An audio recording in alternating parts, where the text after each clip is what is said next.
Hindi lang matatanda ang maaring magkaroon ng sakit na diabetes. Maging ang mga bata o anuman ang edad ay maaring magkaroon nito.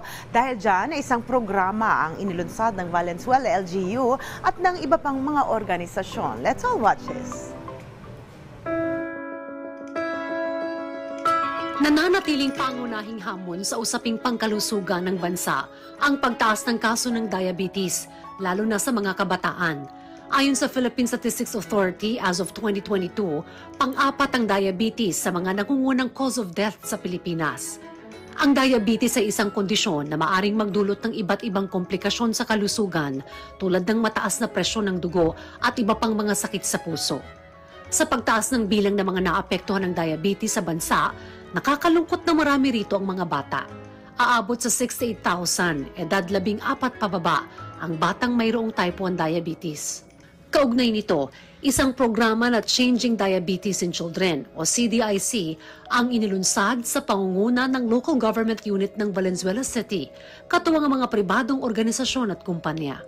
With this endeavor, maraming salamat sa ating mga partners sa pagbibigay po ng inyong trust for entrusting Valenzuela City with this program.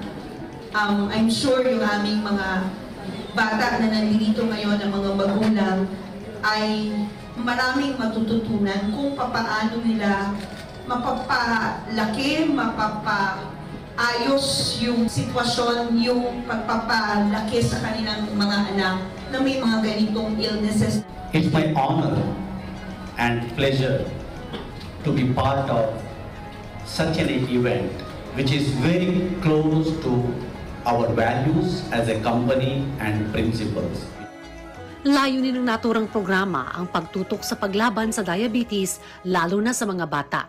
Sa pamamagitan ng mga programa at aktibidad, natutulungan nila ang mga bata, maging ang mga magulang nila na maunawaan at labanan ang sakit na ito. CDIC program was started 15 years ago, and so far, after 15 years, we've reached around the world in 30 countries and over 50,000 children and living with type 1 diabetes. And our ambition doesn't end here, and our aim by 2030, we want to reach over 100,000 children and adolescents living with type 1 diabetes. And I think we want to bring a lot of hope, and a lot of love and support. Siniguro naman ng pamunuan ng Valenzuela at City Health Office ang kanilang suporta sa programang ito. Mga magulang na may mga anak na may mga simptomas on diabetes. Dahil po, kinakailangan na malaman namin kung nasaan kayo at kung sino kayo. Dahil sa mga programa po ng pangkalusugan, ang City Health Office po ng Valenzuela ay nakikipagtulungan, hindi lamang po sa inyo bilang private citizen, kundi sa ating mga partner groups. Susulitin po namin, we promise that we will dedicate our time, our effort, na hindi mapunta sa wala, kundi maging fruitful at maging kapaki-pakinabang, makatulong, tunay na makatulong ang programang ito para sa aming mga magulang at lalo-lalo na sa mga batang ating aalagaan to fight diabetes. Tunay na napakahalaga ng mga hakbang na ginagawa ng pamahalaan at iba't ibang organisasyon sa paglaban sa diabetes sa mga bata.